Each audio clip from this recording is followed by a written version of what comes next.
We're getting all Intel core here now. So this is the CPU we'll be using for the Unraid build. It's iCore 9. It's the 1290OF LGA 1700.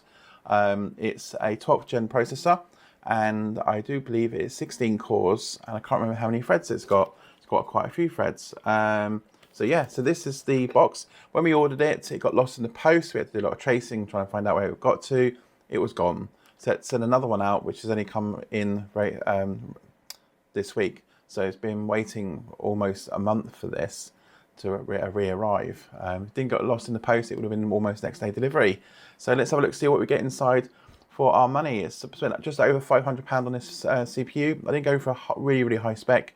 I only need 16 cores. For this project I'm doing for Unraid. Doesn't need to be anything bigger than that.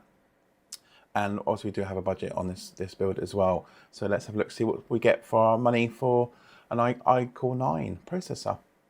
So as I said, it's iCore 9. It's, I don't know if it's got the details in the box, but it's Intel processor, thermal solution. No, it doesn't really come with a spec what it is. It might be on the side here actually. I know it's a 16 core anyway. So there you go, iCore 9. 30 megabyte cache. That's what we get on the side of it. 16 core. I don't know how many threads it got. We got it anyway. But here we go. So inside we've got the instruction manual, different languages, and tells you how to mount it. And obviously it comes with its own. So that's the CPU, which is on the side. So we'll get to that in a minute. So that's the. There you go, iCore 9, Intel iCore 9. Quite a small chip actually, thinking about the money I spent for it. Expected something a bit more bigger, but that's the chip you get.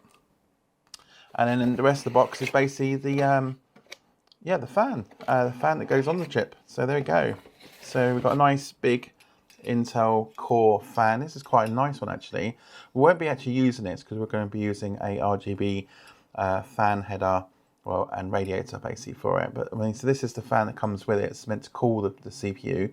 So if you are buying this CPU for your game rig or your Unraid build, and you're not going to be using a radiator system or water cool system, then you can use this out of the box fan. It's got absolutely lovely, thick, really nice design fins on this. Thermal paste at the bottom. I just stuck my finger on it. It comes with its bracket as well. And also, I think this is RGB'd on here, so you got a fan header, and you obviously got the lights header for this as well. But it is one solid cooling fan. Shame I can't use this on another build I'm doing at the moment, but the holes are slightly too big, won't fit. Otherwise, I'll use this on another project that I wanted to use. But yeah, so that's the standard fan that comes with the Intel Core. Quite a nice one. There you go, really nice. And then obviously out of the box, you've got the CPU itself here. Again, I expect it to be a bit more bigger, but obviously it's not. There you go, simple and easy.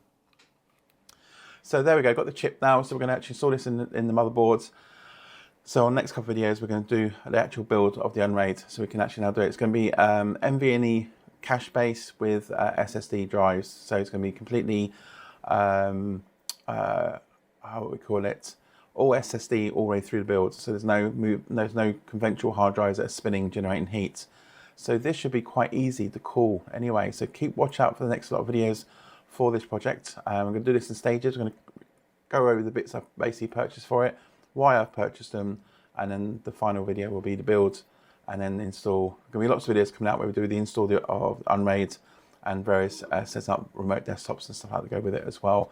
The new motherboard supports 2.5 gigabits, goes with the new 2.5 gigabits which I've got here today as well. So much more faster. We're going to see how much speeds we get across copying. We're going to do some dummy testing across the old server, which is a gigabit networking, and then we're going to try some testing on a 2.5, see if there's how much extra copying power we get as well for this. But yeah, so there's the Intel Core 9 chip. Not cheap for something small as this. I think you pay more for the actual fan than you do the CPU itself, but there you go. So yeah, I don't think this is double clock. I think you can overclock it, but again, I put all the specs and details up on the description for you, and I'll see you on the next video. So thanks for watching, guys, and see you soon. Here at SMJ Media Group, we are a non-profit company supporting local businesses by making fun media content. If you like our content and would like to support us, please go to buyusacoffee.com/smjmediagroup and buy us a coffee.